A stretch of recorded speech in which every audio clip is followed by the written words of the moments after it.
zote za kupendeza sana, tena nyeusi na rangi ya chenza, kijani na kadhalika.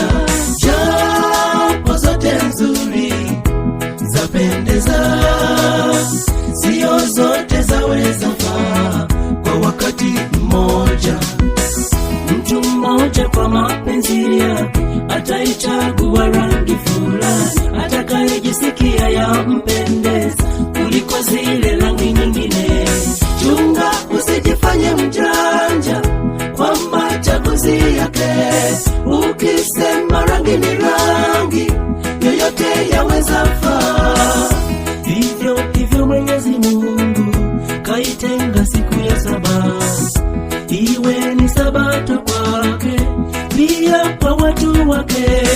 Kwa nini nijifanye mjanja nikisema siku ni siku?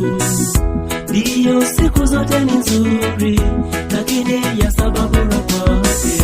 Nitawafundisha watu kupumzika siku ya sabato.